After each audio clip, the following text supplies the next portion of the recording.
we had some read aloud local communities in several cities, in several areas. And we saw that we have the same vision to improving children literacy development by doing kind of read aloud activities, which is fun, interactive way. So we gather together and collaborate in one community across Indonesia, Read Aloud Indonesia.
Assalamualaikum warahmatullahi wabarakatuh. Selamat malam Bapak Ibu, Ayah Bunda, dan teman-teman pegiat literasi dimanapun berada. Selamat datang di Bincang Literasi, persembahan dari Komunitas Read Aloud Jakarta Barat berkolaborasi bersama Perpustakaan Jakarta Barat dan Sekolah Gatung Gunaya. Apa kabarnya semua? Semoga malam hari ini semuanya tetap selalu. Dan izin saya memperkenalkan diri, nama saya Sika, salah satu pengurus komunitas Read Aloud Jakarta Barat sekaligus sebagai moderator pada malam hari ini. Alhamdulillah, puji syukur kita panjatkan kepada Tuhan Yang Maha Esa yang telah memberikan kita banyak sekali kenikmatannya sehingga kita bisa bersama-sama berkumpul di malam hari ini. Teman-teman yang baru datang, selamat malam semuanya, dan diharapkan kepada semuanya untuk bisa mengganti nama Zoom-nya dengan format nama underscore domisili. Harapannya kita bisa saling mengenal lebih dekat, kemudian kita juga bisa lebih mengetahui seberapa luas jangkauan dari webinar hari ini. Apakah mungkin masih di area Jakarta Barat, atau mungkin teman-teman semua ada yang jauh nih cakupannya dari Jakarta Barat, seperti itu. Oke. Baiklah, agar acara kita bisa berjalan dengan lancar, mari kita awali dengan membaca doa terlebih dahulu. Membaca doa, dimulai. Membaca doa selesai. Baiklah, sebelumnya saya ingin mengucapkan selamat datang kepada narasumber kita yang sudah hadir bersama kita di sini. Ada Ibu Endang Widiawati. Selamat malam, Ibu Endang. Malam, Lalu Bu juga Siska. kita, ya, Apa kabar? selamat malam, alhamdulillah baik. Bu Endang, gimana kabarnya, Bu? Alhamdulillah, semoga sehat selalu ya, Bu Endang ya. Amin. Dan juga kita ucapkan selamat datang juga kepada Duta Baca Jakarta Barat 2024. Ada Kak Amalia Novianti yang nantinya akan memberikan kata sambutan untuk kita semua di sini. Baiklah, topik kita hari ini adalah tentang buku cerita anak di Indonesia.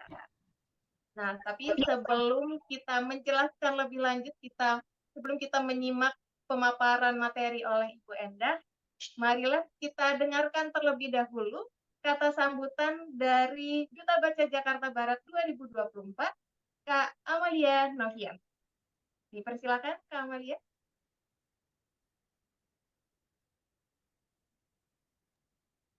Halo, selamat datang semuanya sahabat baca Jakbar dan sahabat baca semuanya.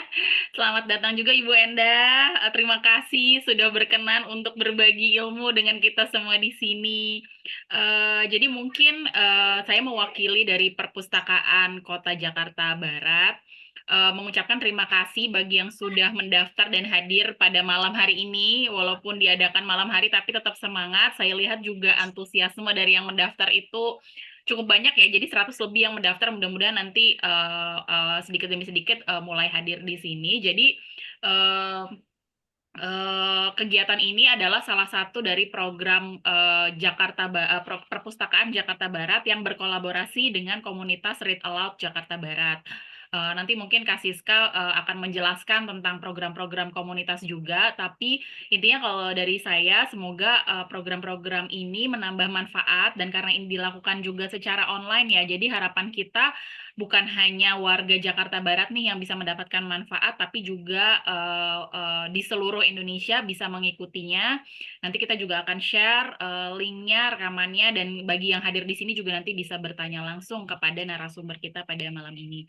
Semoga bermanfaat acara kali ini, dan semoga nanti teman-teman yang sudah bergabung di acara kali ini tuh pasti kita akan informasikan lagi acara dari Perpustakaan Jakarta Barat dan Read Aloud Jakarta Barat selanjutnya yang nggak kalah serunya, dan juga akan banyak manfaatnya baik bagi orang tua, guru, pegiat literasi maupun bagi anak-anak semua. Mungkin kira-kira itu aja Kak Siska dari saya. Terima kasih banyak. Ya, baik. Terima kasih banyak, Kamel, atas kata sambutannya untuk kita semua di sini. Ya, seperti tadi yang sudah disampaikan oleh Kak Amel, izinkan saya untuk memperkenalkan sedikit tentang apa sih komunitas Read Aloud Jakarta Barat itu. Nah, tapi sebelum itu, ini adalah susunan kita pada acara hari ini, yakni pembukaan dan kata sambutan yang tadi sudah disampaikan oleh Kak Amel. Kemudian nanti pada akhir acara akan ada pengumuman penanya terbaik. Jadi diharapkan kepada Bapak Ibu dan teman-teman semua diharapkan untuk tetap aktif dan bertanya apapun yang ingin ditanyakan kepada narasumber kita hari ini, baik itu via kolom chat ataupun bertanya langsung, karena hadiah yang akan didapatkan gak kalah menarik. Oke, baik, selanjutnya. Nah, terkait dengan komunitas Read Aloud Jakarta Barat.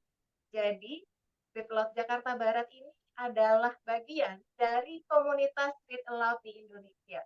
Jadi kami didirikan pada awal tahun 2023 ini ingin mendukung masyarakat Indonesia agar bisa menjadi lebih literat dengan kegiatan Read Aloud atau membacakan buku secara nyaring. Dan kami berfokus dari circle terdekat, baik itu dari lingkungan keluarga, hingga semakin melebar dari ruang lingkup sekolah hingga berbagai komunitas, baik itu di area Jakarta Barat ataupun di luarnya. Dan pada awal berdirinya, kami hanya ada 3 orang pengurus, dan alhamdulillah di tahun 2024 ini kami bertambah menjadi 15 orang volunteer. Harapannya bertambahnya volunteer ini, maka bertambah pula manfaat yang ingin kami bagikan kepada teman-teman semua. Dan berikut kegiatan kami, tadi mungkin teman-teman semua sudah menyaksikan ya video opening tadi, tentang berbagai kegiatan yang telah kami lakukan. Itu kegiatannya antara lain menyala, lalu Read Aloud Goes to School, di mana kegiatan-kegiatan ini kami mengajak anak-anak untuk bisa menyaksikan buku cerita yang akan disampaikan oleh pengurus, lalu diajak untuk berkegiatan berbasis buku atau yang biasanya kita sebut display. Lalu tidak hanya anak-anak saja yang kita ajak untuk bisa tertarik untuk membaca buku, tapi kita juga mengadakan seminar atau pelatihan untuk orang tua dan guru. Baik itu di area Jakarta Barat maupun nanti untuk webinar berbasis buku, itu kita juga ingin merangkul teman-teman yang di luar area Jakarta Barat seperti yang saat ini kita lakukan. Dan ini dampak yang kami berikan dari berbagai sesi offline, online, seminar. Alhamdulillah sudah berdampak lebih dari 2.718 anak-anak, kemudian juga merangkul berbagai sekolah, pustakawan, dan orang tua. Dan sekali lagi kami ingin ini bertambah banyak, bertambah manfaatnya juga, sehingga seluruh anak-anak di Indonesia bisa meningkat literasinya, meningkat juga minat bacanya, juga banyak sekali manfaat positif yang akan didapatkan generasi kita di masa yang akan datang. Baiklah, hari ini topik yang akan kita bawakan yaitu Cita Anak di Indonesia, dulu, sekarang, dan nanti. Narasumber kita hari ini adalah seorang penulis, pendidik, dan pengelola sekolah, sekaligus memiliki penerbit Tetum Bunaya, di mana perjalanan karir beliau luar biasa, berawal dari jurnalis di majalah Femina, kemudian mendirikan sekolah bernama Tetum Bunaya di area Jakarta Selatan, hingga dengan passionnya di bidang pendidikan dan literasi, Ibu Endah kemudian mulai menulis buku anak. Dan buku-buku ini diterbitkan oleh Yayasan Daya Bunaya, lembaga yang membawahi KB, TK, dan SD Tetum Bunaya. Penghargaan Ibu Endah luar biasa, Masya Allah, menjadi penulis bacaan anak terbaik, Direktorat Pendidikan Sekolah Dasar Kemendikbud, lalu juga sebagai penulis Gerakan Literasi Nasional. Kalau begitu, langsung saja kita sapa Ibu Endah Widiawati. Assalamualaikum, Ibu Endah.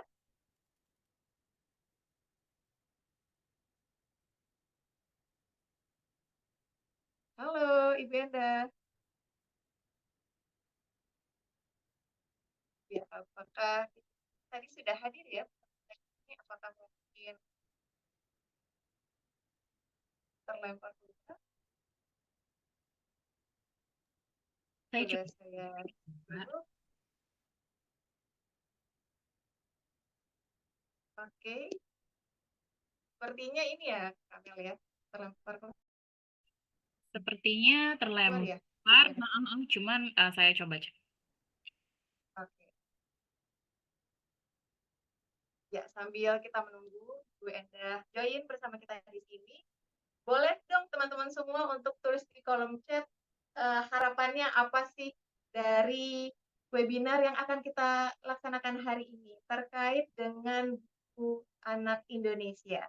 Boleh? Mungkin ada yang mau raise hand atau mau di kolom chat juga, silakan.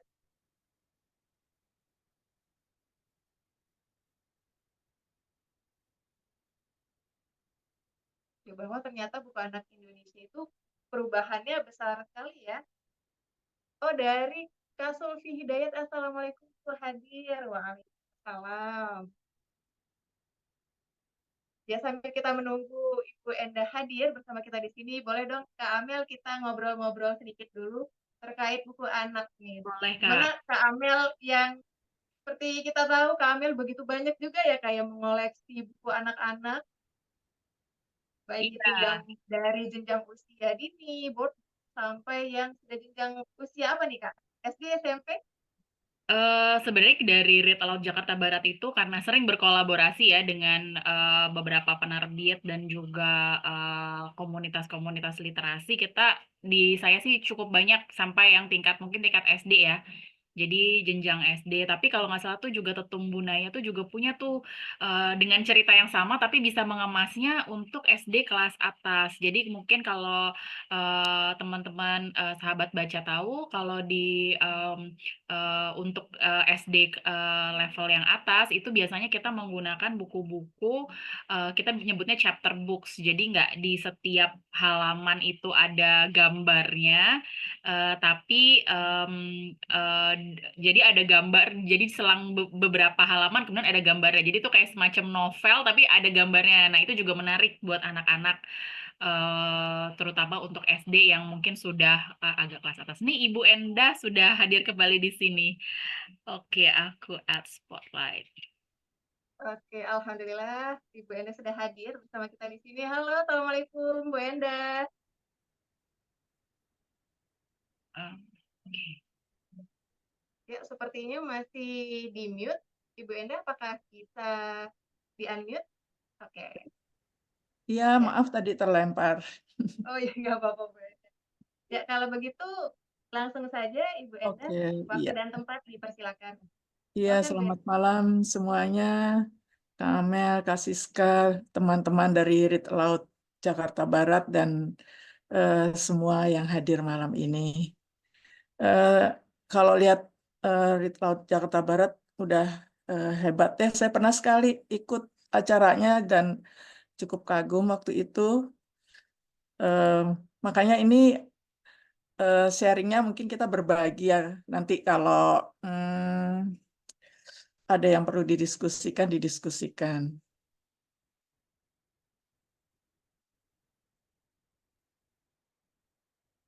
Bentar. Ini udah langsung aja nih ya Kak Siska. Ya, silakan. Iya. Boleh. Iya, jadi saya mau sharing tentang apa yang kami lakukan di Tetumpun Daya dan melihat situasi makro tentang perbukuan di Indonesia gitu. Ini judulnya Kecil Membaca, Dewasa Bahagia. Jadi banyak contoh bahwa anak-anak yang di masa kecilnya itu dia membaca dengan gembira, dewasanya dia bisa berbagi untuk lingkungannya. Bentar ya. Nah, ini ada peristilahan ya. Jadi ada buku anak, ada bacaan anak, dan ada sastra anak. Saya cenderung untuk memakai istilah bacaan anak karena lebih luas ya, tidak melulu buku. Dan juga kalau memakai istilah sastra anak itu kayaknya terkait dengan sesuatu yang memang mutunya baik atau ada di level tertentu. Jadi kalau kita memakai istilahnya Queen yang dikutip oleh Ibu Riris Toha Sarumpait, ketiga hal ini sebetulnya pengertiannya sama, yaitu tulisan yang khas dengan pemanfaatan kata yang khas dan menuntut pembacaan yang khas karena audiensnya anak-anak. Nah, tadi kenapa saya memilih istilah bacaan anak bukan buku ataupun sastra, karena saat ini kadang-kadang bentuknya itu tidak hanya buku fisik ya, karena ada yang digital juga gitu. Dan ini adalah contoh-contoh bacaan anak. Kemudian beberapa tahun yang lalu ada yang berbentuk seperti majalah, jadi tidak melulu buku. Karena itu saya lebarkan istilahnya adalah bacaan anak.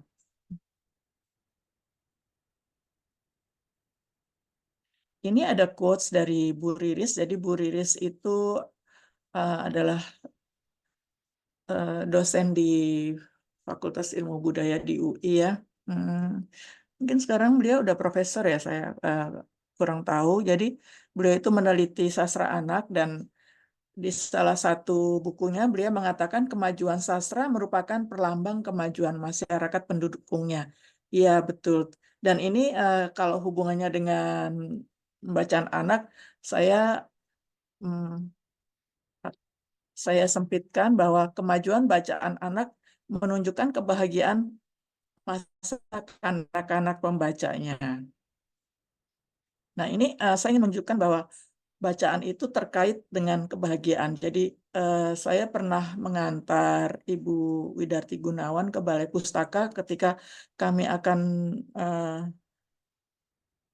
melakukan proyek tulisan arti dan fantasi, jadi mengambil masa kecil beliau dengan membaca. Waktu itu karena beliau itu masa kecilnya itu ada di tahun 50-an, jadi Ibu Widarti lahir tahun 40-an. Dan ketika saya ajak ke sana, kebetulan ada Direktur Balai Pustaka, jadi kami diajak keliling ruangan-ruangan di sana, dan itu terlihat sekali kegembiraan Ibu Widarti melihat buku-buku yang beliau baca ketika kecil. Jadi Ibu Widarti ini adalah pendiri majalah Femina. Dan kami diajak ke ruangan yang menyimpan barang-barang heritage Balai Pustaka. Jadi buku-buku tahun yang sudah sangat ini ya, sangat tua gitu. Dan kaitan dengan bacaan dan kebahagiaan itu kemudian dibukukan. Jadi saya menulis buku tentang masa kecil Ibu Widarti sebagai bibliofil. Bibliofil itu orang yang sangat senang buku, kutu buku ya, menjadi cerita arti dan fantasi. Jadi di sini mengambil sepenggal kehidupan beliau ketika masih kecil. Dan ini kaitan bacaan dan kebahagiaan itu kita bisa mengambil contoh dari buku Negara Kertagama yang ditulis oleh Empu Prapanca. Ini abad ke-14 ya. Empu Prapanca adalah nama samaran dari Dang Aryana Dendra yang menulis 96 pupuh dari Kakawin Negara Kertagama. Dan Empu Prapanca atau Nadendra ini bisa menulis karena beliau itu putra dari Pujangga Majapahit. Jadi ayahnya itu juga menulis dan kita tidak tahu ya di saat itu bacaan anak seperti apa, tapi seseorang yang bisa menulis itu sebetulnya karena dia senang membaca gitu. Jadi Empu Prapanca ini pastinya dia senang membaca sehingga ketika dia dewasa dan dia bekerja di istana pada Raja Hayam Wuruk, dia menulis perjalanan Raja Hayam Wuruk dari satu tempat ke tempat lain. Kemudian dia juga menggambarkan hubungan Raja Hayam Wuruk dengan ayah, ibu, dan neneknya. Kemudian dari buku Negara Kertagama ini kita bisa tahu situasi Majapahit yang indah. Gitu. Dan itu bisa dihasilkan oleh seseorang pastinya karena dia punya pengamatan yang sangat baik ya. Nah, ini isinya adalah tentang keluarga terdekat Hayam Wuruk, tentang keindahan Majapahit, dan tentang perjalanan Hayam Wuruk. Jadi, Nadendra ini bisa menulis karena dia membaca. Sekalipun mungkin di saat itu tidak ada khusus bacaan untuk anak-anak. Tapi dia melihat ayahnya menulis dan mungkin dia juga membaca hasil-hasil tulisan ayahnya. Oh ya, waktu itu tulisannya pakai daun lontar ya, belum memakai kertas seperti sekarang.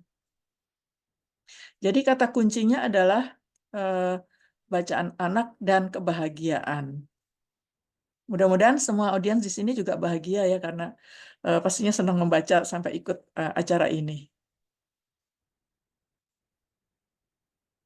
Nah, ini saya ingin menyampaikan rentang kebahagiaan anak Indonesia dengan bacaan. Saya tidak menyebut ini sejarah buku atau sejarah bacaan, tapi saya lebih ingin menyebutnya rentang kebahagiaan anak Indonesia gitu.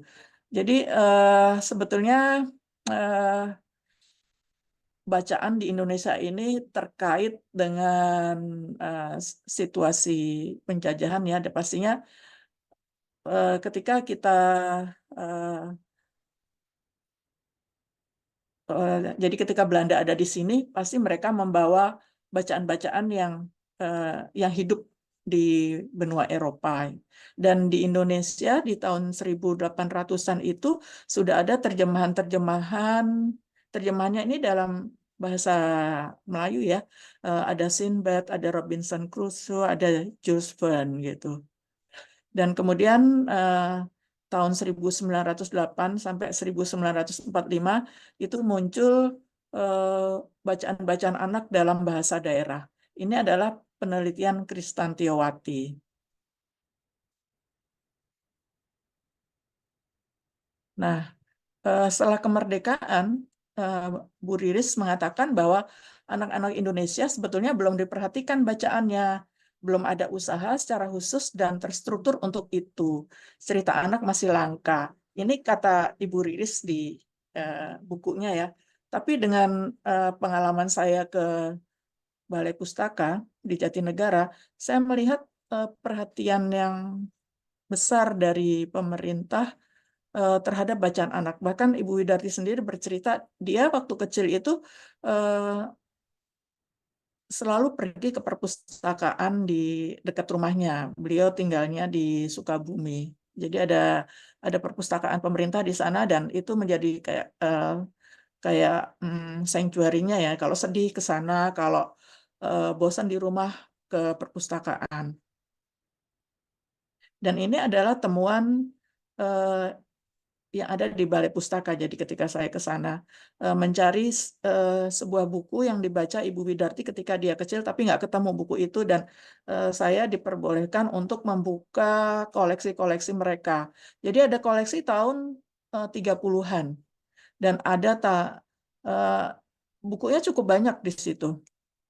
Artinya di dalam list itu buku yang diterbitkan tahun 30-an itu cukup banyak. Kemudian ini saya agak lompat waktu itu di tahun 40-an karena saya mencari buku-buku yang terbit tahun 50-an yang sama dengan masa kecil Ibu Widarti. Jadi saya mau mengambil Ibu Widarti itu di usia beliau yang ke-10 tahun karena beliau itu lahirnya tahun 44. Jadi saya mencari bacaan yang kira-kira terbit tahun 54 gitu. Dan di sini ada daftar bacaan sampai 1.300-an gitu, lebih lah Kak. Ini karena saya baru ada di tengah-tengah. Dan di sini ada buku Sidul Anak Betawi. Jadi Ahmad Datuk Madjoindo itu menjadi salah satu pimpinan di Balai Pustaka pada suatu periode. Dan di periode awal Balai Pustaka memang kebanyakan pemimpinnya itu dari Sumatera Barat, termasuk Ahmad Datuk Madjoindo. Jadi ini menunjukkan bahwa buku-buku anak di tahun setelah kemerdekaan itu cukup cukup banyak gitu. Seperti Ibu Widarti, beliau itu membaca buku-buku dalam bahasa Indonesia dan cukup banyak lah. Jadi kalau di Tokopedia pun sekarang sering dijual buku-buku bekasnya, dan waktu itu saya cukup banyak membeli dan saya kirim ke rumah beliau, dan suaminya Pak Gunawan Muhammad kemudian mengatakan, oh saya baca buku ini waktu masih kecil gitu. Jadi sebetulnya kita tidak kekurangan dengan bacaan ketika awal kemerdekaan bahkan sebelumnya. Hanya saja masalahnya apakah bisa mengakses bacaan-bacaan itu. Dan ini pengalaman saya, jadi ini tahun 50-an ya, jadi saya menjalani masa kecil itu di tahun 70-an, waktu itu saya membaca majalah Kuncung. Di situ saya mengenal banyak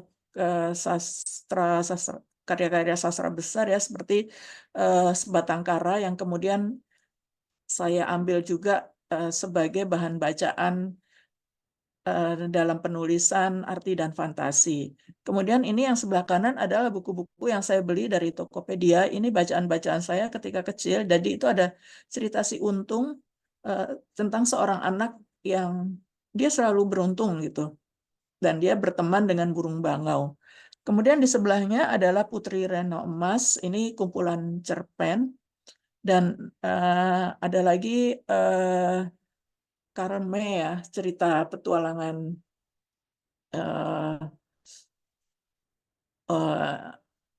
Indian ya. Jadi bagaimana orang Amerika berhubungan dengan orang Indian, dan itu dalam bentuk seri ini. Ini buku-buku ini saya beli di Tokopedia. Kemudian saya mau lompat ke dekade berikutnya tahun 80-an. Jadi waktu itu saya sudah kuliah, tapi saya masih senang dengan bacaan anak. Saya suka Tintin, bahkan waktu itu Tintin Indira ya, penerbit Indira itu membuka iklan mencari penerjemah. Saya melamar.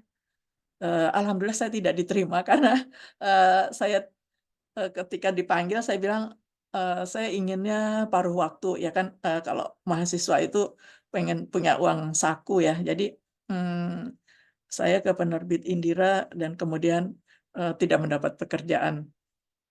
Itu sebuah pengalaman pertama untuk melamar, dan yang menolak adalah penerbit. Yang jadi buat saya ini menjadi sebuah pengalaman yang berharga karena saya suka buku dari kecil, dan ternyata ketika saya melamar pekerjaan yang pertama itu sebuah penerbit buku yang saya sukai, dan saya ditolak gitu. Tapi ya kecewa sih gitu, tapi ya sudah, memang ya itu harus saya lalui. Kemudian di tahun 80-an itu banyak sekali buku-buku terjemahan ya, termasuk Asterix. Ini saya hanya memberikan contoh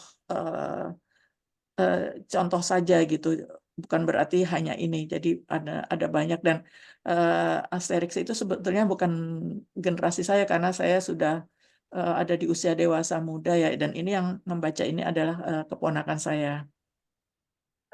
Kemudian di tahun 90, jadi dekade berikutnya, ini generasi buku-buku Jepang ya. Jadi waktu itu saya sudah punya anak gitu. Doraemon pun baru masuk ke sini, RCTI juga baru buka.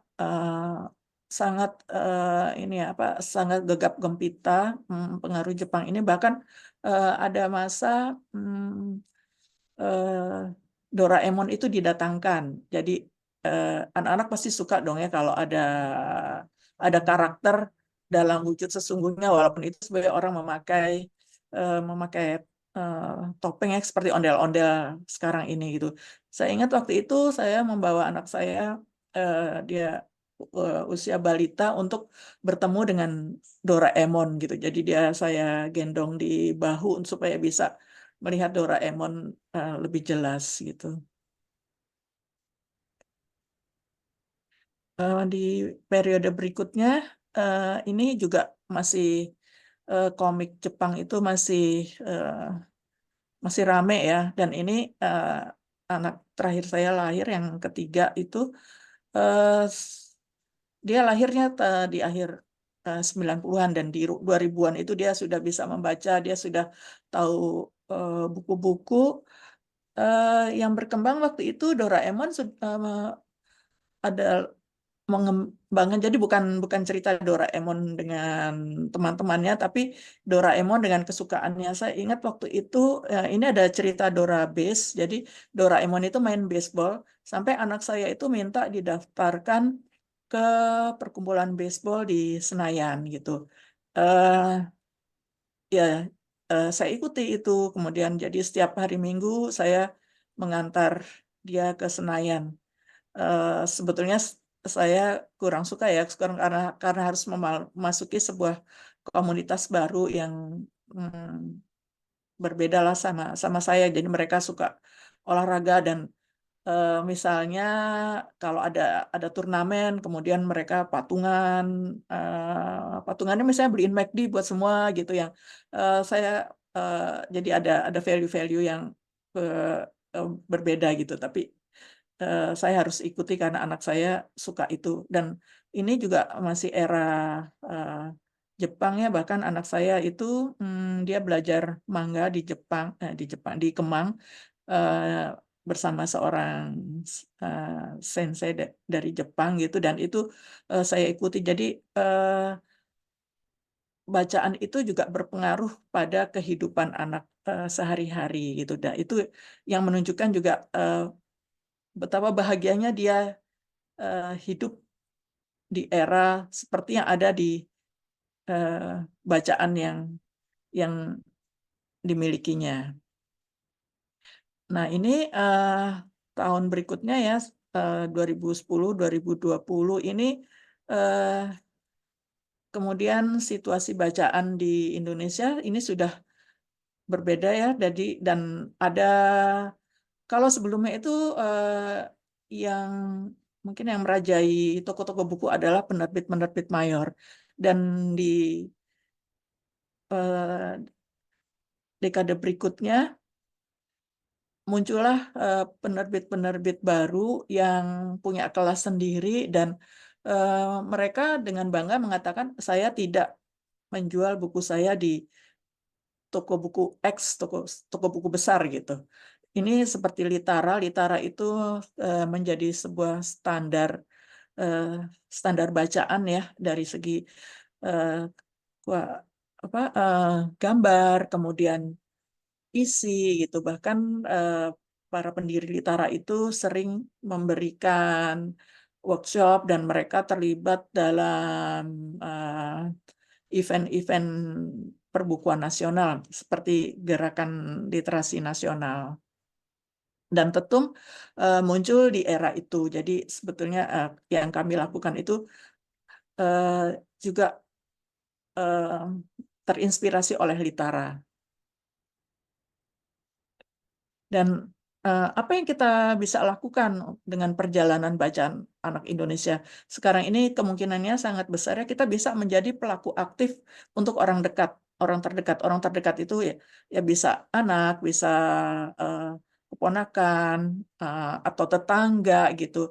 Seperti saya kalau libur itu saya mengajak cucu kakak saya berkegiatan, entah itu mendongeng, kemudian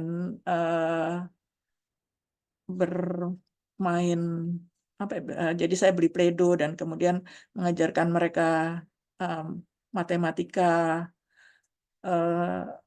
Banyaklah kegiatan-kegiatan yang bisa dilakukan gitu, dan mereka juga senang gitu. Kemudian kita bisa menjadi aktivis literasi seperti yang dilakukan oleh Read Aloud ya. Juga Read Aloud Jakarta Barat pastinya ini tadi ada 15 bunda yang aktif untuk melakukan aktivitas, dan itu bahkan kebanyakan mungkin di hari libur ya kalau nggak salah, karena waktu itu saya datang pada hari Minggu gitu. Terus kita juga bisa menjadi literacy influencer. Jadi sekarang kalau misalnya di Instagram itu banyak yang punya akun khusus untuk buku anak gitu. Jadi dia bisa memberikan review, kemudian juga menunjukkan aktivitasnya dari perpustakaan ke perpustakaan lain. Itu keren banget gitu ya. Kalau dulu kan perpustakaan itu kayaknya tempat yang apa ya, tempat yang untuk orang-orang yang nerd, kemudian yang nggak gaul, yang ya pokoknya dia hidup dengan dirinya. Tapi kalau sekarang perpustakaan itu menjadi tempat yang gaya yang oke gitu. Dan kita bisa menjadi kreator literasi, entah itu menjadi penulis atau ilustrator. Kemudian masih ada lagi, kita bisa ada di lingkar penerbitan ya. Bisa menjadi penerbit indie, bisa menjadi ya bagian dari penerbit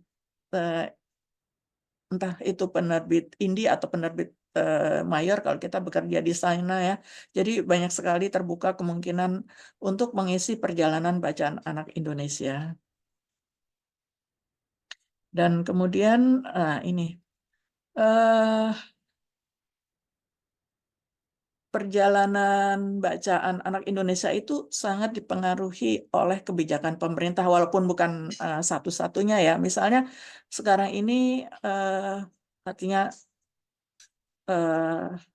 sejak mungkin 2020-an ketika ada alokasi APBN untuk pendidikan, dan itu bisa dinikmati oleh pegiat literasi gitu. Jadi kalau pemerintah melakukan lomba A, B, C itu masyarakat umum itu bisa ikut gitu, dan kadang-kadang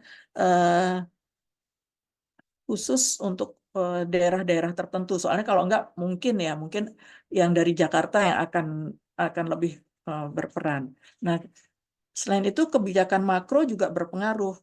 Jujur aja saya agak khawatir ketika ada berita UKT naik, walaupun hari ini saya baca di Instagram itu dibatalkan ya. Ketika ada ribut-ribut UKT naik, saya berpikir gini, masyarakat nanti mereka akan lebih berhati-hati dalam spend budget keluarga, dan mungkin ditabung untuk membiayai kuliah, sehingga alokasi untuk membeli buku, untuk menyekolahkan di sekolah swasta itu menjadi tersingkirkan gitu. Dan makanya ketika UKT naik, yang terkena dampak bukan hanya keluarga-keluarga yang punya anak untuk masuk kuliah, tapi juga itu akan terjadi efek domino.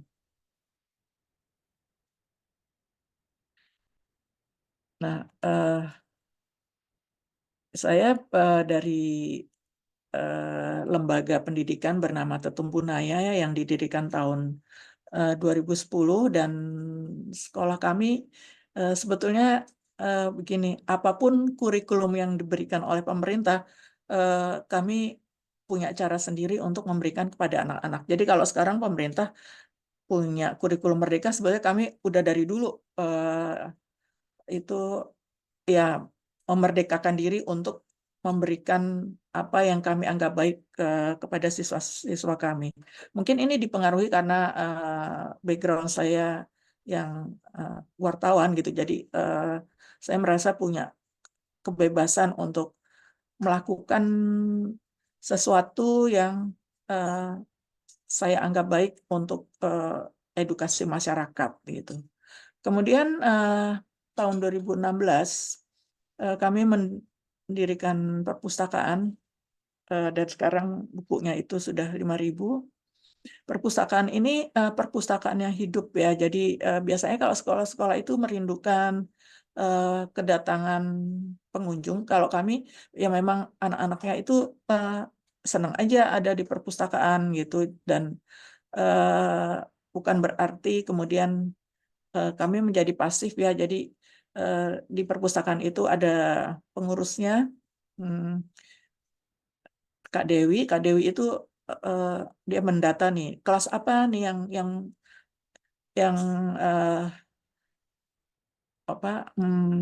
tingkat peminjamannya menurun, kemudian kelas apa yang aktif gitu, dan itu yang kemudian menjadi target-target sehingga perpustakaan itu menjadi hidup. Tapi di luar itu anak-anak memang suka untuk pergi ke perpustakaan. Dan di tahun yang sama kami mulai mendirikan penerbitnya itu penerbit Yayasan Daya Gunaya, yang mula-mula ya itu untuk kebutuhan internal ya, karena kadang-kadang kalau kita punya tema tertentu untuk pengajaran di sekolah, agak sulit mencari buku gitu. Jadi akhirnya kami menerbitkan sendiri, dan akhirnya kami lempar ke masyarakat, dan alhamdulillah itu mendapat sambutan baik gitu. Kira-kira 2 tahun yang lalu kami bergabung di IKAPI karena kami punya keinginan lebih dikenal masyarakat umum lewat pameran-pameran yang diselenggarakan IKAPI. Jadi kami pernah mengikuti IIBF, Indonesia International Book Fair. Kami juga pernah ikut Islamic Book Fair di tahun berikutnya. Aktivitas yang kami lakukan di bidang literasi, kami menyelenggarakan festival literasi di sekolah, kemudian perpustakaan itu juga melakukan event-event ya, misalnya bermain di perpustakaan. Kemudian kami ikut pameran-pameran baik yang bersifat nasional maupun lokal ya. Jadi kami titip buku pada sebuah lembaga yang dia suka ikut pameran-pameran di berbagai kota gitu. Kami juga menyelenggarakan pelatihan menulis untuk guru, untuk anak, ya siapa aja yang suka menulis itu kadang-kadang kami lakukan kegiatan ini. Nah, untuk bisa berdaya merayakan kebahagiaan anak dengan bacaan, pastinya harus kolaborasi. Di sini yang sebelah kiri atas itu kami berkolaborasi dengan SCBWI ya. SCBWI itu semacam asosiasi penulis dan ilustrator. Di sini ada Mbak Evelyn, ketuanya SCBWI Indonesia. Kemudian sebelahnya ini Pibo, jadi kami juga menitipkan buku kami di Digital Library. Di sini ini Mbak Aisyah sedang berkunjung ke sekolah kami untuk memulai kerjasama waktu itu. Nah, ini kami juga berkolaborasi dengan Pacar Merah. Pacar Merah itu lembaga literasi ya yang suka ikut dalam pasar-pasar buku. Jadi karena kami penerbit indie, jadi kayak nyambung gitu ininya ngobrolnya. Dan Pacar Merah itu sudah membawa kami ke kayak pameran-pameran yang lucu-lucu gitu Pak. Misalnya Pak, Festival Gulali di Jogja. Kemudian waktu itu di Bandung tuh ada acara apa lagi lah, ada beberapa acara yang kami ikuti gitu. Buku kami ada di Museum Macan dan senangnya kalau dapat kabar bahwa oh buku yang ini laku, yang berarti kami bisa terhubung dengan pembaca ya, pembaca kami gitu. Untuk membuat buku yang baik pastinya kami harus bekerja sama dengan ilustrator, dan ini salah satu ilustrator yang kami kerap melakukan kerjasama dengan Valentina. Ada lagi ilustrator yang lain, tapi akhir-akhir ini kami ngeklik dengan Vina atau ilustrator. Kami juga melakukan kolaborasi dengan komunitas literasi ya, seperti Read Aloud itu Jakarta Barat. Walaupun kami ada di Jakarta Selatan, tapi kami nyebrang ke Jakarta Barat, dan memang masalah geografi tidak perlu dipermasalahkan ya. Kalau di Jakarta kan gampang, dari selatan ke barat tinggal lewat tol aja gitu. Dari kolaborasi itu akhirnya muncullah kebahagiaan anak yang kami dapat. Jadi kami sering mendapat kiriman foto-foto, lihat ya, anak-anak 3 foto ini ya, mereka semua fokus pada buku yang mereka baca, yang berarti terjadi komunikasi antara karya kami dengan anak gitu. Jadi buku kami dibaca oleh anak di Jakarta, sampai juga ke Nijmegen di Belanda, kemudian sampai ke Surabaya. Semua anak itu sama ya, kalau mereka udah tertarik pada buku, kebahagiaan itu terlihat dari pancaran mata gitu. Jadi bahwa mereka dan buku itu seperti tidak terpisahkan. Kami punya moto buku anak pasti cerdas. Jadi buku kami buku yang cerdas ya, pastilah kami harus membuat buku yang cerdas, dan kalau membaca buku anak insya Allah akan cerdas. Bagaimana memilih buku bacaan? Sekarang ini gampang karena pemerintah itu mengeluarkan jenjang pembaca ya. Jenjang pembaca ini membantu kami sebagai kreator literasi untuk menghasilkan buku yang pas dengan pembacanya. Seperti kalau tadi gambar anak-anak yang melihat buku itu seperti melihat mainan gitu. Ini karena kami menyesuaikan dengan jenjang pembaca yang sudah diatur oleh para ahli-ahli perbukuan ya. Saya mau menunjukkan, oh ya nanti saya tunjukkan gitu sebelum saya tutup yang ini. Jadi itu yang saya sampaikan hari ini. Terima kasih. Tapi sebelumnya saya mau menunjukkan tentang jenjang membaca itu seperti apa. Sebentar ya.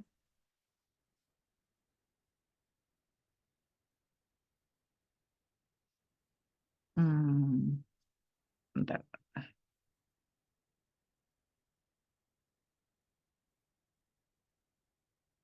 Iya, tunggu.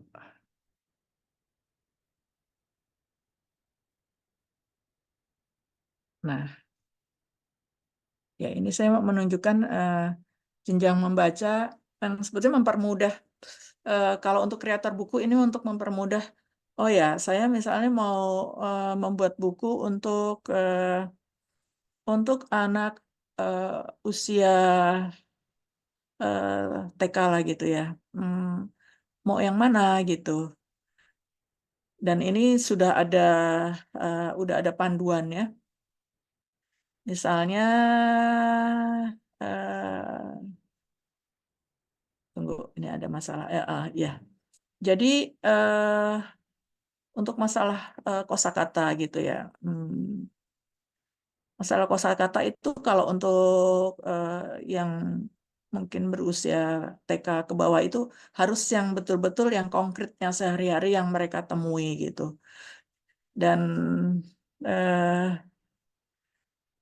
kemudian untuk struktur bahasanya juga itu yang bentuknya pastinya tidak memakai yang kalimat ini ya. Jadi kalimatnya betul-betul kalimat simpel. Jadi misalnya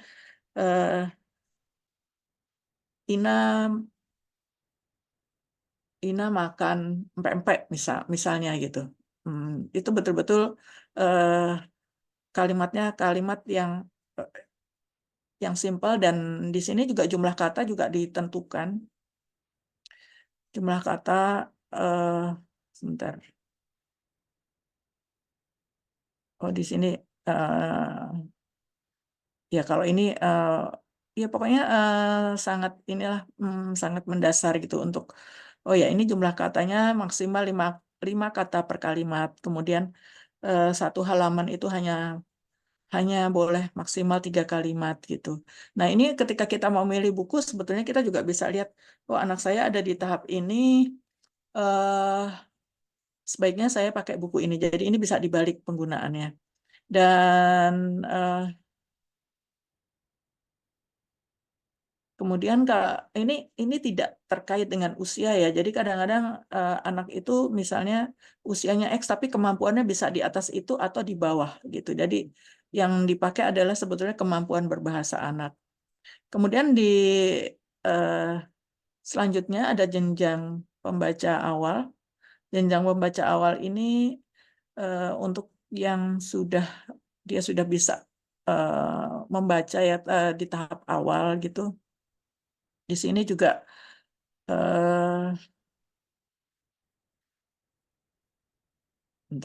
maksimal 5 kalimat per halaman. Kemudian dalam satu kalimatnya itu tidak lebih dari 7 kata, dan tebalnya juga kalau tadi 24, ini 16 sampai 32.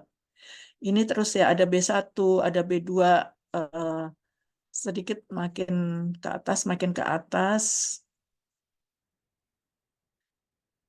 sampai B3, dan akhirnya ini kalau udah SD level atas itu ada disebut jenjang C atau pembaca semenjana. Semenjana itu artinya pertengahan ya. Ini biasanya anak-anak pra-remaja tuh 10 sampai 13 gitu. Dan paragraf dialog itu baru ada di level ini. Kemudian di atasnya lagi ini kalau udah SMP namanya jenjang madya atau jenjang D. Walaupun tadi saya katakan tidak terkait dengan level kelas ataupun usia gitu. Jadi kalau misalnya para remaja mungkin dia lebih suka baca yang level di atasnya karena dia ngerasa dia tuh udah gede gitu. Ini kalau sudah SMA. Jadi ini memilih buku kita bisa belajar untuk memilih buku yang tepat untuk anak kita gitu. Saya pikir itu Kak Amel dan Kak Siska, mungkin kita lebih banyak diskusi aja ya. Oke, terima kasih banyak Bu Enda atas sharingnya hari ini. Wah, luar biasa.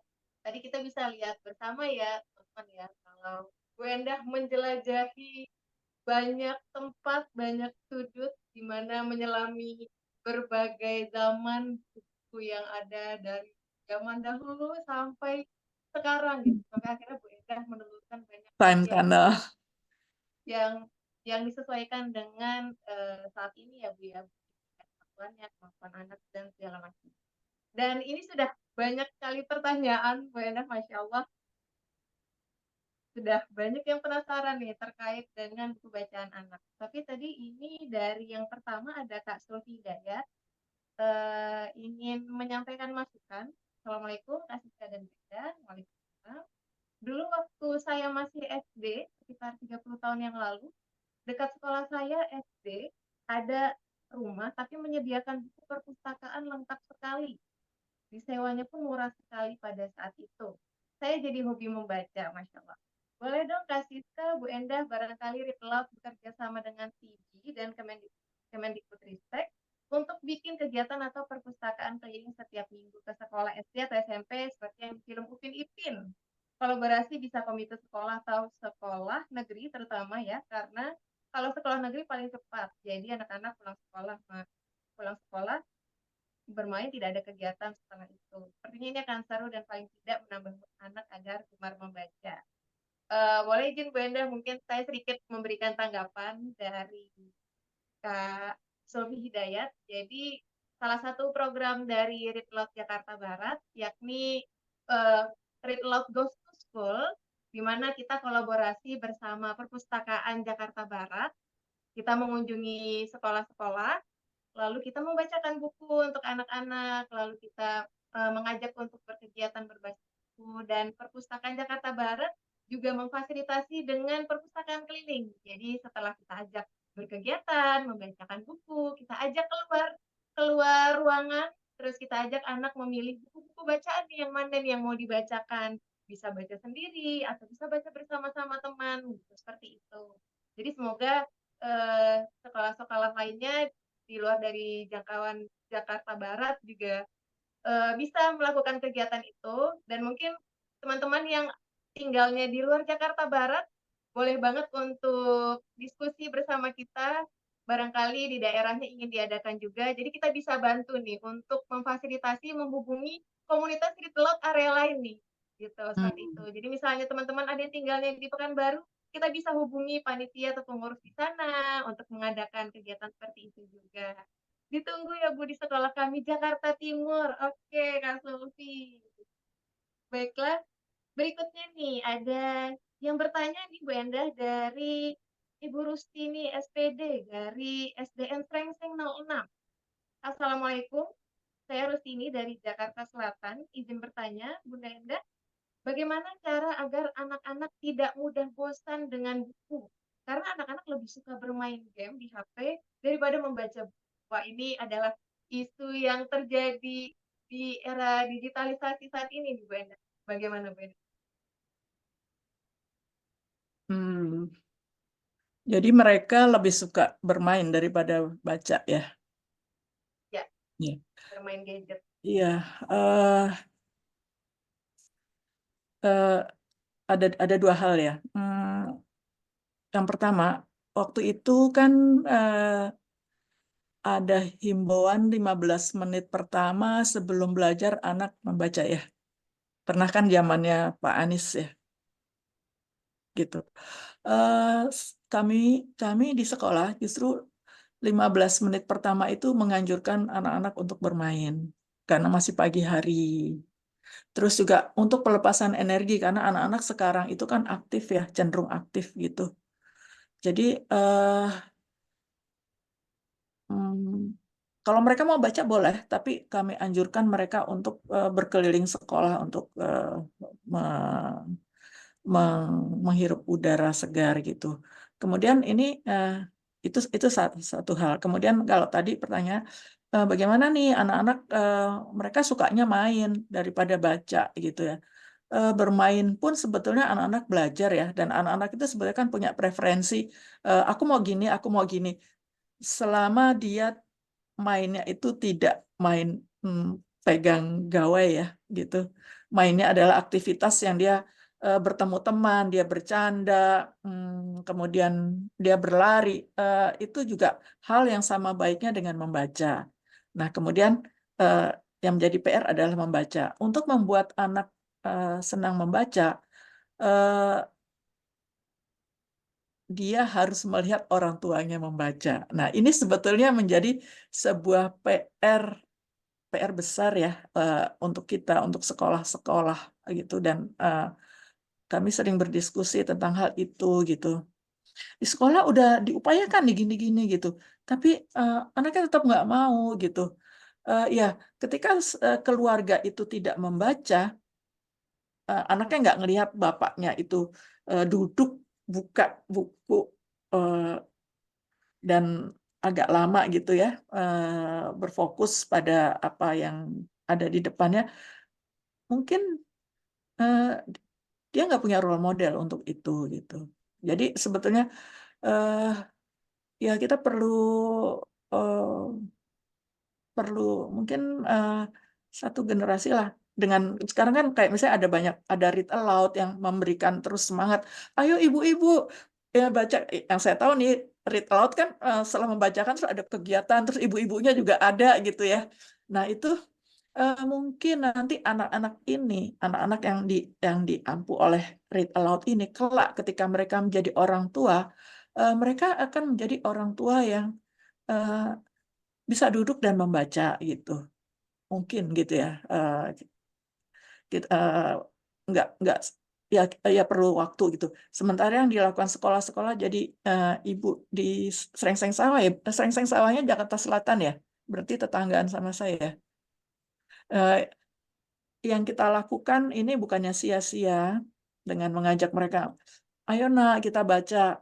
Itu pasti akan didengar sama mereka gitu. Walaupun outputnya tidak sekarang ya, nggak muncul sekarang. Kemudian anaknya jadi rajin nih kalau pagi datang terus baca gitu. Nggak seperti itu. Tapi itu akan masuk ke dalam benak mereka, alam bawah sadar mereka, dan mungkin suatu saat itu akan keluar gitu. Tapi keluarnya mungkin kalau dia udah lulus SD.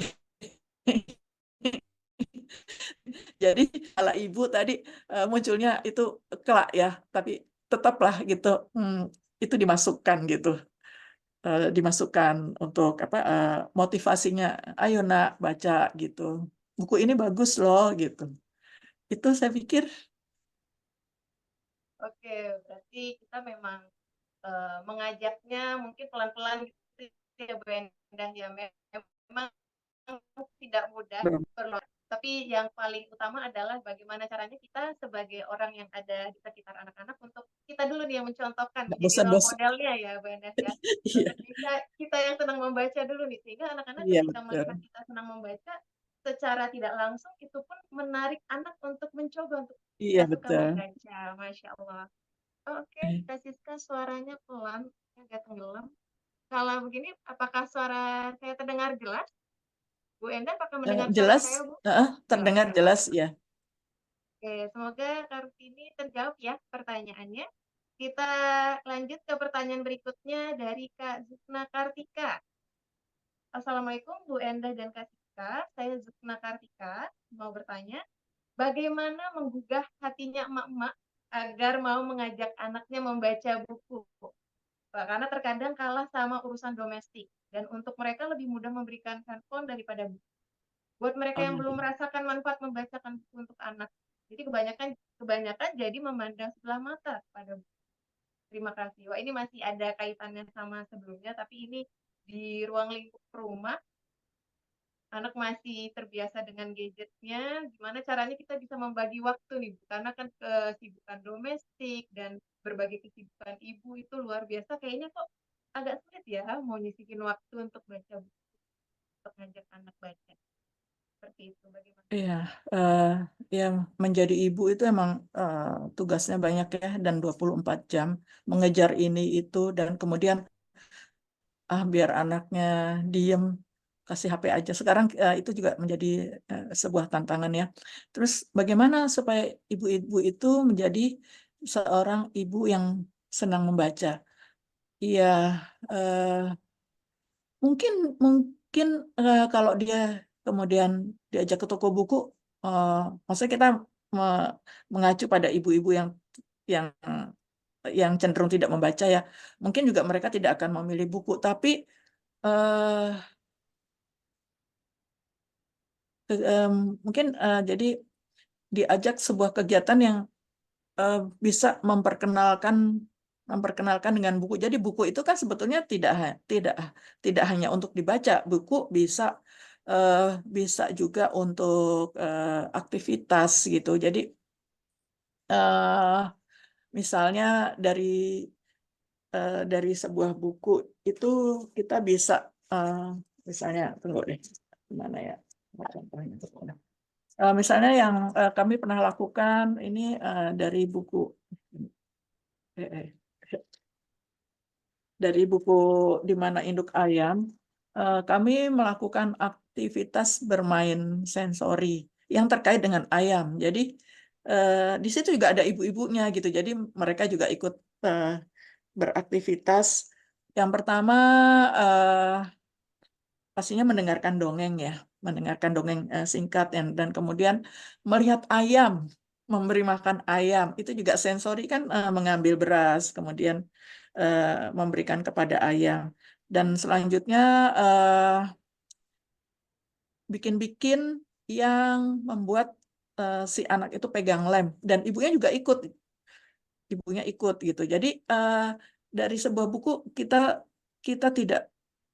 tidak hanya melulu buku untuk dibaca, tapi buku untuk beraktivitas, untuk bermain ya, berkegiatan itu bisa mungkin dengan cara seperti itu. Jadi kalau saya juga tahu kalau Read Aloud Jakbar tuh kalau bikin kegiatan storytelling nggak hanya storytelling, tapi kemudian ntar bikin bendera yang saya pernah datang tuh, bikin bendera ngelem-ngelem juga dan kemudian bahkan membacanya itu mungkin lebih sebentar dibandingkan kegiatannya dan pasti ada yang tertanam kan di benak anak-anak dan ibu-ibu itu, kegiatannya seru banget ya gitu. Jadi mungkin seperti itu ya. Jadi pertama memperkenalkan buku hmm, lebih lebih pada aspek uh, aspek fungsinya bukan isinya gitu. Mungkin lama-lama akan menjadi tertarik pada buku itu. Tadi ini yang kita sasar kan ibunya ya. Iya, Ya, bagaimana biar iya. menggugah hati mama nih, biar mau ngajak anak baca buku. Berarti kita kenali dulu nih Iya manfaatnya betul buku bikin ya Bu Endah ya. bikin bikin romantis. Kita bikin romantis dengan Kita bikin buku. romantis. Ya berarti kita tidak harus benar-benar saklek bacain buku dari Iya awal sampai habis betul. ya Bu ya. Kita ajak anak untuk terkoneksi nih. Gitu. Jadi Mm-mm, bukunya kita ajak menjadi salah satu wadah untuk beraktivitas betul. berkaitan dengan topik apa nih bukunya. Seperti yang tadi Iya. Bu Endah perlihatkan itu yang Di Mana Induk Ayam ya Bu ya. Iya betul. Wah Iya. itu buku favorit anak saya. Oh gitu. Oh iya. itu benar-benar memantik diskusi anak yang kayak kenapa ini induknya seperti ini Bunda, kenapa Iya. anaknya gini. Pokoknya wah pertanyaannya banyak sekali dari Bu Endah yang tadi, Masya Allah. Oke, kita lanjut ke pertanyaan berikutnya dari Kamel. Bu Endah, saya mau bertanya, menurut Bu Endah ada tidak pemetaan penerbitan buku anak di Indonesia? Bagaimana kita bisa mengkategorikan buku-buku anak berkualitas untuk diceritakan ke anak? Apakah itu tergantung penerbit atau tergantung penulis atau seperti apa nih mengidentifikasinya? Hmm. Terkait buku anak bagaimana Bu Endah? Eh, Gini. Ketika sebuah buku itu ada di pasaran ya gitu, pasti yang memasarkan adalah penerbit gitu. Jadi antara penerbit dan penulis ini pastinya tidak bisa dipisahkan gitu. Eh, dan eh, ada juga penerbit yang eh, editnya kurang baik ya gitu. Itu juga ada gitu. Dan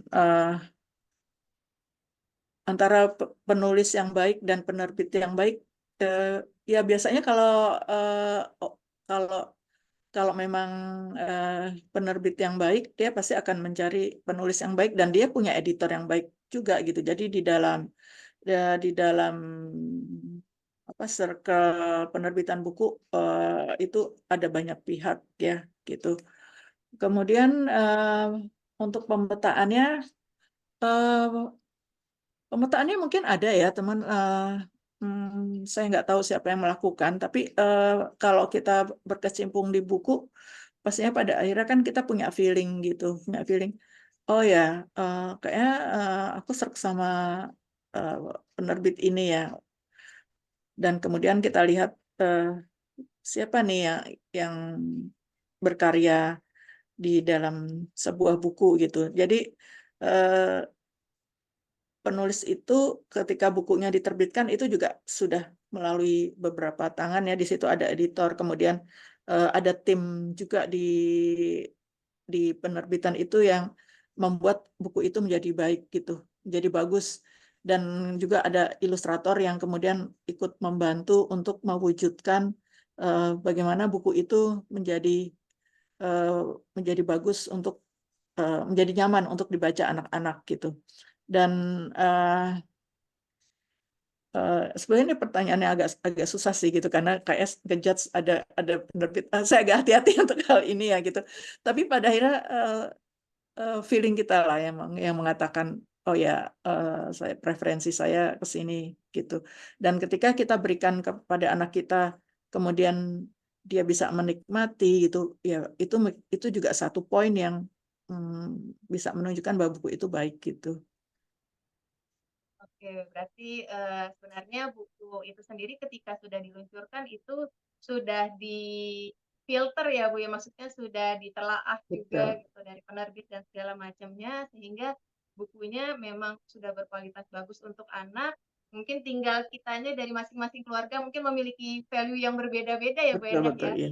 Mm-mm. Oke, seperti yang Bu Endah sampaikan tadi kan kalau misalnya sekarang itu sudah banyak sekali yang mereview buku, baik itu di Mm-mm. media sosial, sehingga kita Betul, bisa betul. bisa mencari tahu dulu nih apakah sudah cocok sesuai Iya. sesuai value kita atau tidak, baru kita beli seperti itu. Oke, semoga terjawab, Kamel. Pertanyaannya, kita ke pertanyaan selanjutnya nih, Masya Allah nih, Bu Endah masih banyak sekali yang bertanya. Dari Kak Emma Sanggal, selamat malam. Apakah ada teknik tertentu untuk membacakan buku untuk anak agar pendengar atau anak sebagai pendengar menjadi tertarik dan tidak bosan? Nah, ini Ah, terkait dari teknik membacakan bukunya ini. kalau teknik membacakan buku mungkin read aloud lebih inilah ya. Karena read aloud mempraktikkan itu gitu. Mungkin Kak Amel yang menjawab. Iya, jadi sebentar. Kalau teknik membacakan buku itu memang salah satunya itu melalui read aloud. Sebenarnya dari kita, aku percaya sih semua orang tua itu pasti pernah membacakan buku buat anaknya. Cuman kayak nggak tahu aja nama tekniknya apa, pokoknya ya bacain aja gitu. Which is itu juga udah oke sih. Yang penting kita ada kegiatan itu secara konsisten. Paling beberapa hal yang perlu di read aloud itu adalah yang pertama pasti kalau read aloud itu prinsipnya adalah ada 3 hal di situ, yaitu pertama ada yang membacakan buku, berarti itu bisa orang tua atau guru gitu ya kalau di konteks sekolah. Kemudian ada anaknya, jadi ada yang dibacakan. Jadi maksudnya ini berarti anaknya itu fokus read aloud tuh memang karena dibacakan buku ya. Jadi mayoritas tuh memang anak-anak usia dini yang memang belum bisa baca sendiri gitu, karena di sini dibacakan gitu sistemnya. Beda kalau nanti mungkin dia sudah mahir gitu ya, udah tahap mahir, dia bisa baca sendiri, itu mungkin konsepnya jadi sharing reading gitu. Jadi kayak masing-masing baca sendiri, kemudian nanti mungkin diskusi menceritakan. Tapi kalau di read aloud itu karena membacakan, jadi ada yang membacakan, ada yang dibacakan, yaitu anaknya, dan ada bukunya gitu. Jadi ada juga kegiatan-kegiatan sebenarnya bercerita yang konsepnya mungkin nggak pakai buku gitu. Jadi misalnya kegiatan mendongeng atau misalnya storytelling gitu kan, itu bisa aja cerita apa aja gitu untuk membangun koneksi ke anak. Tapi memang yang ditekankan di read aloud ini adalah ada bukunya, karena selain untuk membangun bonding, kita juga pengen memperkenalkan anak kepada buku gitu, jadi minat dia akan buku itu juga meningkat lah gitu dari kecil gitu. Kalau untuk tekniknya sendiri, mungkin nanti teman-teman kalau misalnya dari komunitas Read Aloud itu juga sering mengadakan training of trainers Read Aloud. Jadi di situ kita mempelajari tekniknya dengan lebih detail. Tapi sebenarnya poin utamanya itu adalah membacakan teksnya, terus juga dengan perlahan ya, karena kan ini juga ke anak-anak yang butuh mendigest gitu, apa sih yang dimaksud dengan cerita ya, terutama anak-anak usia dini. Yang pertama pasti juga menyesuaikan bukunya dengan tahapan anak, either usia atau tahapan membaca gitu, biar bukunya tuh juga sesuai. Kemudian dibacakan teksnya, dan terkadang tuh juga kita perlu mengadakan dialog sih dengan anak. Jadi kadang tuh anak kecil itu kan pasti ketika dibacakan itu enggak, ya udah lanjut aja sampai selesai. Pasti di setiap halaman tuh ada yang ditanya, baik di ceritanya maupun gambarnya gitu. Nah, itu juga memantik dialog, itu juga perlu.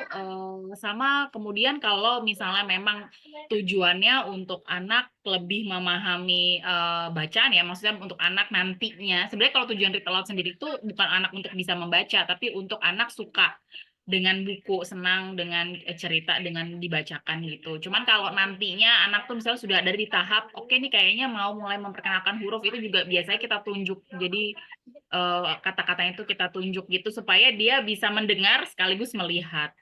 Mungkin kira-kira itu sih secara garis besarnya ya. Nanti mungkin kita akan mengadakan sesi training of trainers lagi, jadi nanti teman-teman boleh ikutan sesi itu gitu. Kira-kira itu. Oke, baik. Terima kasih Kak Amel. Teman-teman nih yang mau mencoba untuk mendalami, memahami bagaimana teknik membacakan nyaring atau read aloud, nanti bisa tunggu informasi selanjutnya di Instagram Read Aloud Jakarta Barat.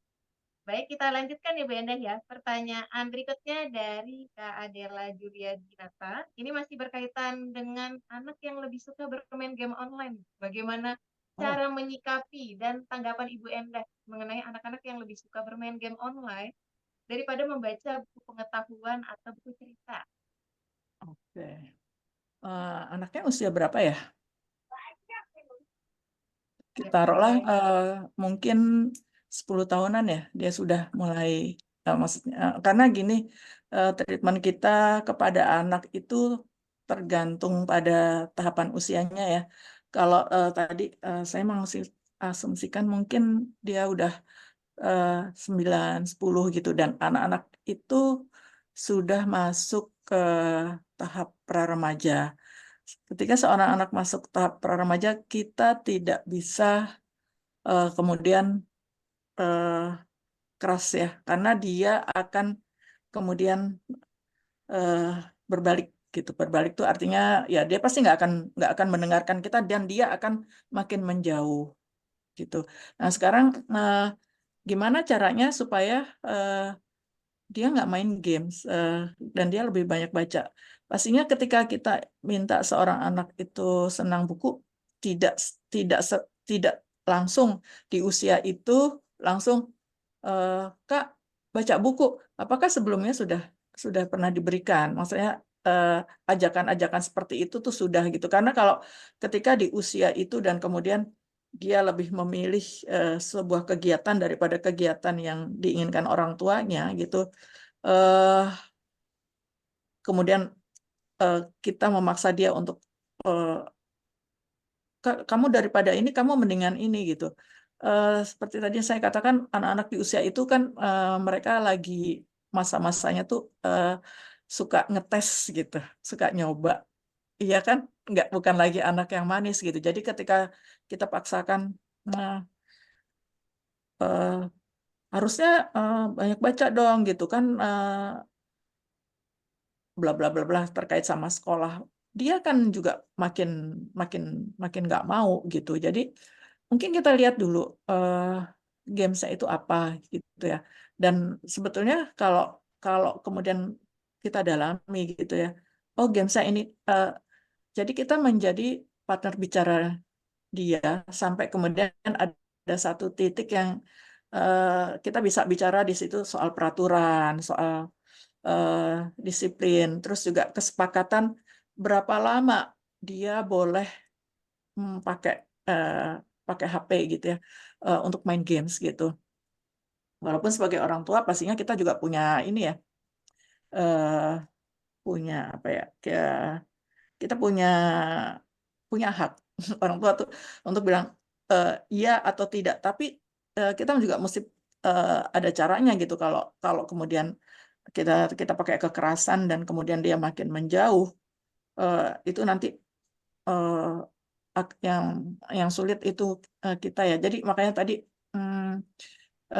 usia berapa? Kalau misalnya usianya itu lebih kecil, taruhlah dia masih kelas 2 dan dia udah pegang HP, pastinya ini niru siapa nih gitu, kok dia kayak gini. Pastinya kita bisa, kalau usianya lebih muda lagi, ya kita bisa pakai aturan. Dek, nggak bisa ya, kamu masih umur segini gitu. Dan biasanya anak taruhlah umur 6 7 itu biasanya lebih lebih lebih patuh lah gitu dibanding kalau dia udah masuk ABG gitu. Itu yang kita mesti hati-hati. Nah, supaya dia nggak sampai ke situ, itu yang mesti kita persiapkan sebelumnya gitu. Artinya dekat dengan dia, kemudian bersama-sama melakukan aktivitas yang positif gitu kan, dan kemudian juga membuka banyak hal lah, membukakan wawasan dia untuk ya untuk melakukan banyak kan, misalnya kayak melihara ikan atau apalah gitu. Wah, sebetulnya kan banyak banget aktivitas yang bisa dilakukan selain daripada pegang HP gitu.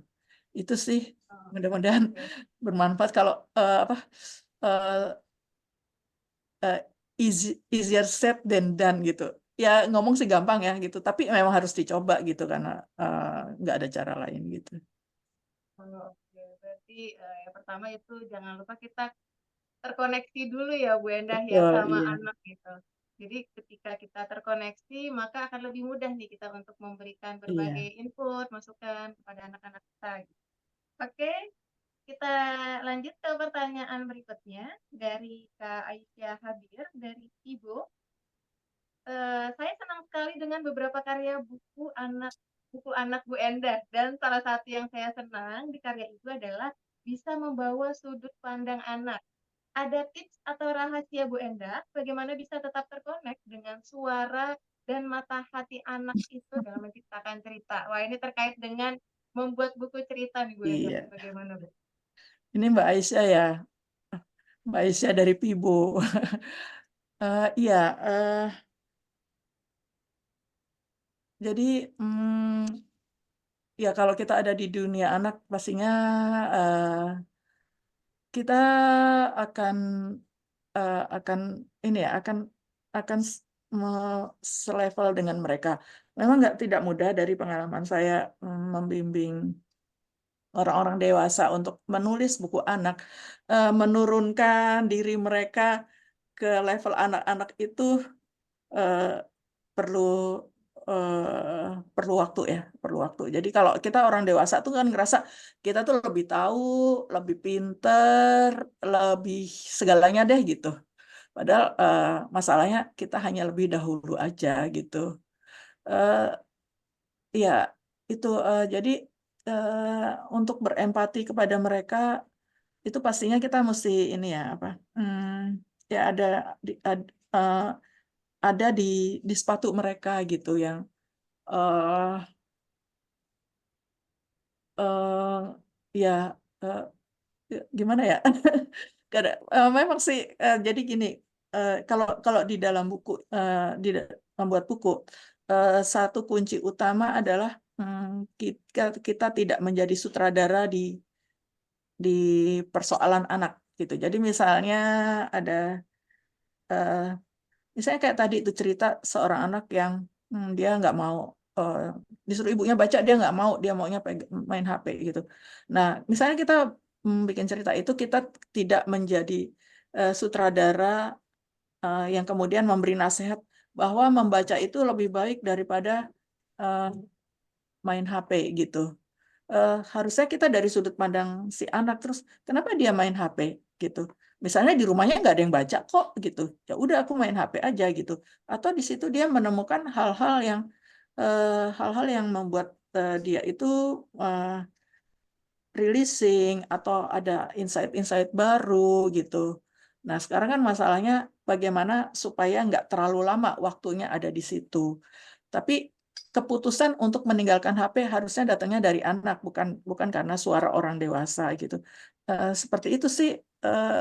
Mungkin kalau dipraktekkan mungkin Artinya kalau ada kasus kita lebih bisa itu ya, lebih bisa gimana nih supaya kita tuh sama anak itu selevel gitu.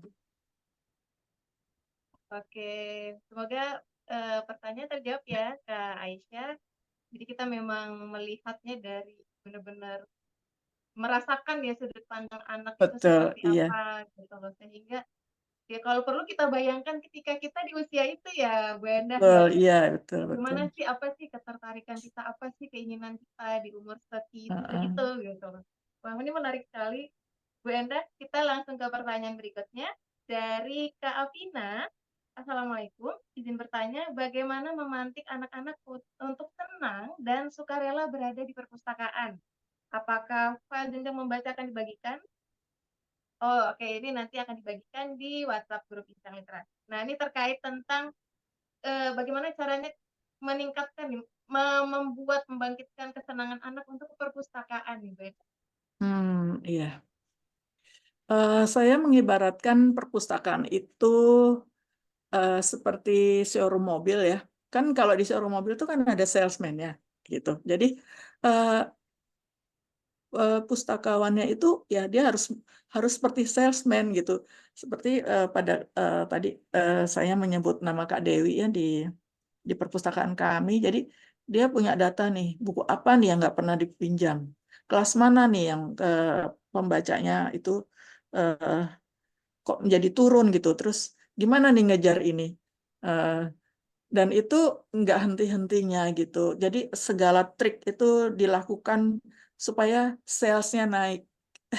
Jadi sebetulnya sama sih, pustakawan sama sama sama salesman apapun gitu, itu sebetulnya sama gitu. Harus ada yang dicapai, pastinya dengan cara menyenangkan ya, yang membuat anak-anak oh ya lebih seru loh ke perpustakaan daripada apa ya,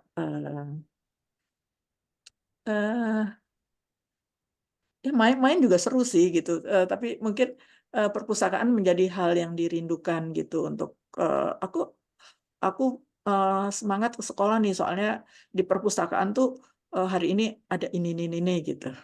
Gitu. Oh, oke. Jadi dengan adanya salah satunya program Read Aloud yang hadir mengisi kegiatan di perpustakaan, semoga Bisa, anak kita iya, juga bisa tertarik ya, Bu Endah ya, untuk bisa. bisa ke perpustakaan. Kita mengadakan aktivitas nih yang menarik minat baca anak. Oke, pertanyaan selanjutnya dari Kak Hendy. Ibu Endah izin bertanya, bagaimana ya Bu cara membuat anak menyukai karya sastra? Ingin rasanya membuat anak menyukai karya sastra, apalagi berkaitan dengan dicanangkannya gerakan sastra masuk kurikulum, berkaitan dengan peran orang tua. Wah, ini info Aduh. terbaru nih ya Bu ya, tentang sastra yang sudah masuk nih di kurikulum saat ini. Bagaimana Bu Endah?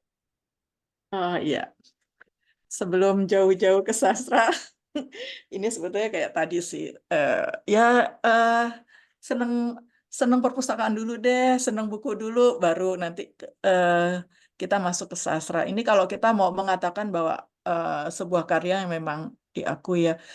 Saya membuat yang tadi saya cerita tentang buku arti dan fantasi yang eh, masa kecil Ibu Widarti Gunawan. Hmm, ini sebenarnya di sini ada unsur sastranya gitu. Jadi di dalam buku ini Ibu Widarti itu membaca buku Sebatang Kara, eh, kalau bahasa Perancisnya itu Sang Famille, karangan Hector Malot. Dan saya sebetulnya punya misi di situ.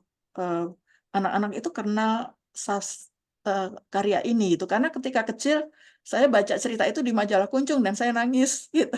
Dan ternyata Bu Widarti juga, kami kan beda ini ya, beda generasi gitu ya. Beliau ketika kecil baca cerita Remi, Remi itu tokoh utama dari Sebatang Kara, itu juga menangis gitu. Dan ini saya ceritakan di sini bagaimana Ibu Widarti itu, si Arti ini merasa dia itu eh, terkoneksi ya dengan Remi gitu. Mereka ada di usia yang sama, mereka punya kesedihan yang sama gitu. Dan itu yang membuat dia healing pergi ke perpustakaan. Jadi ya pastinya perlu bacaan-bacaan yang ini ya, bacaan yang pas juga gitu. Bacaan yang pas untuk untuk anak. Dan kalau di Indonesia saya nggak tahu ya ada versi abridged atau enggak ya. Karena kalau sastra Inggris itu kan ada versi versi versi compactnya dari sebuah cerita, misalnya kayak Pride and Prejudice gitu. Itu ada versi compactnya yang anak-anak kemudian bisa baca, bukan anak-anak banget ya, tapi kalau dia udah mulai pra-remaja gitu bisa membaca cerita itu, jadi tahu tokohnya, tahu tempatnya, tahu apa gitu. Kalau di sini saya nggak tahu alat bantu untuk memperkenalkan itu gitu. Oke, berarti begitu banyak ini ya Bu ya, maksudnya wadah untuk bisa memberikan kemudahan untuk anak-anak untuk bisa mengakses buku-buku sastra gitu, dan mungkin boleh kita ajak anak-anak untuk coba baca beberapa buku gitu ya Bu Endah ya. Mungkin dari sana tuh timbul ketertarikan dari berbagai buku sastra itu, atau bagaimana Bu? Eh, Kayak wah, soalnya kan buku sastra itu pastinya penuh dengan tulisan ya Bu ya, apalagi yang awalnya iya. anak-anak tidak suka membaca, terus tiba-tiba melihat banyaknya tulisan dengan bahasa yang mungkin tidak semuanya memahami, itu Iya. bagaimana Bu Eni? Mungkin ini ya, mungkin jadi ada versi eh, seperti cerita rakyat yang ditulis oleh Dian Kristiani itu.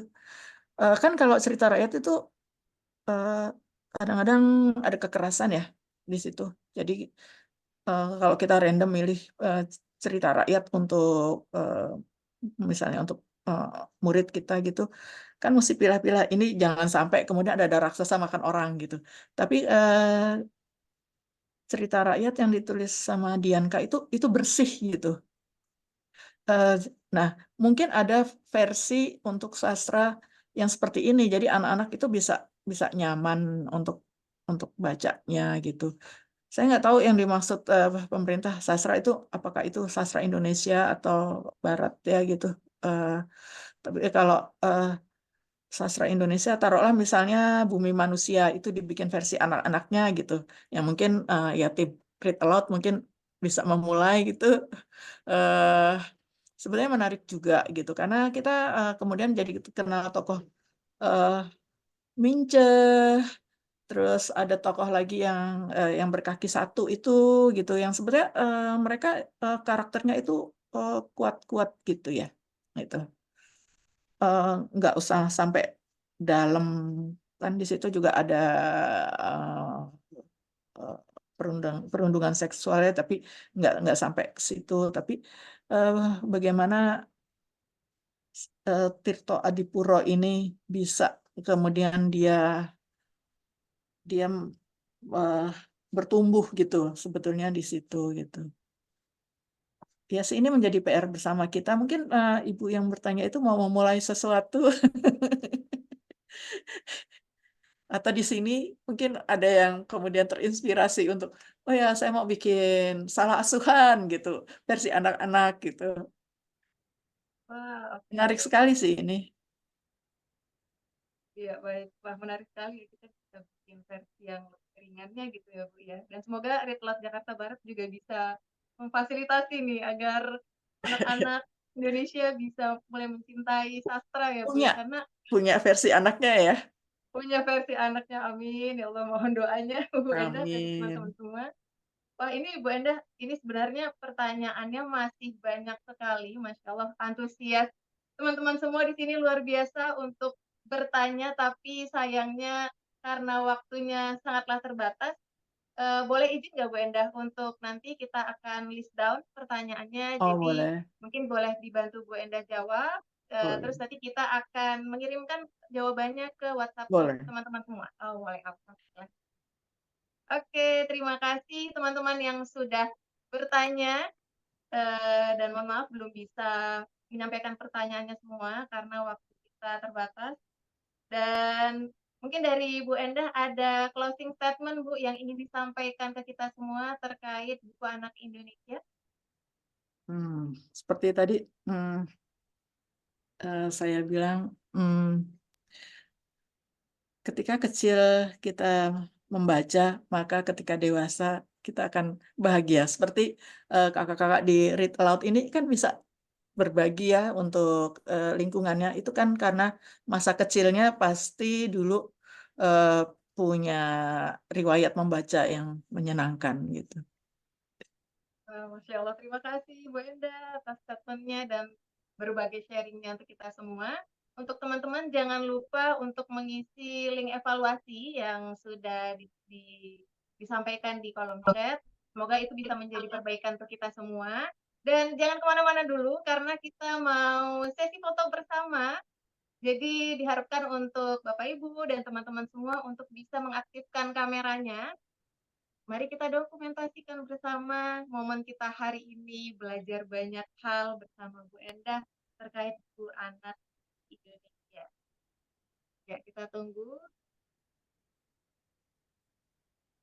Jika memungkinkan, silakan online. Nanti boleh tolong dibantu untuk capture fotonya dari aku boleh Kak? Ya. Oke, saya foto ya ini ada 3 slide. Jadi di slide pertama dulu, 1, 2, 3. Sebentar.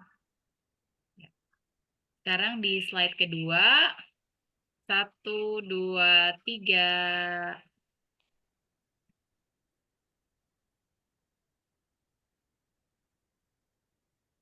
Oke, di slide terakhir 1, 2, 3.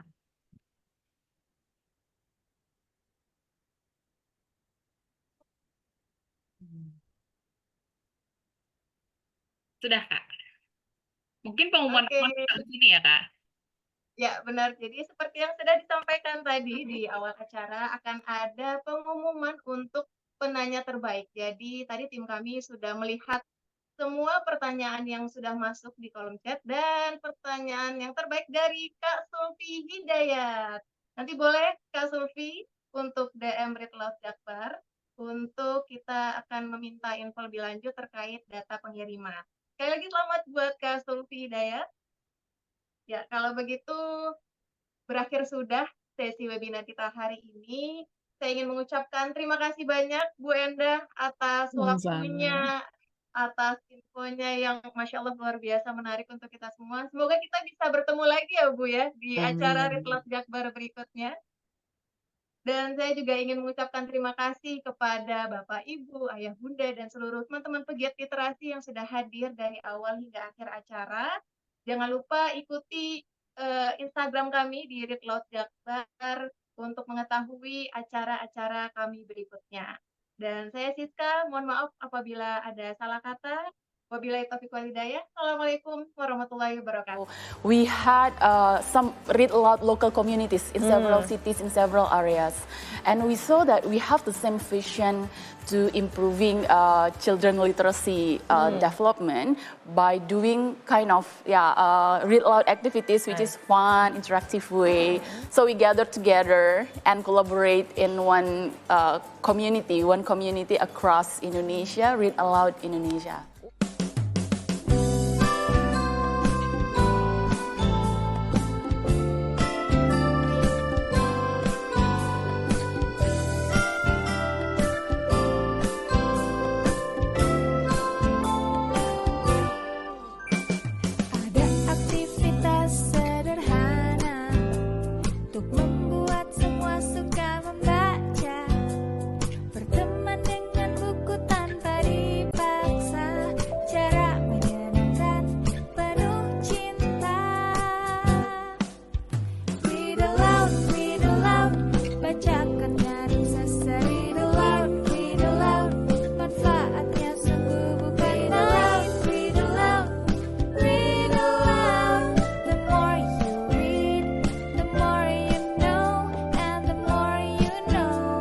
Smart.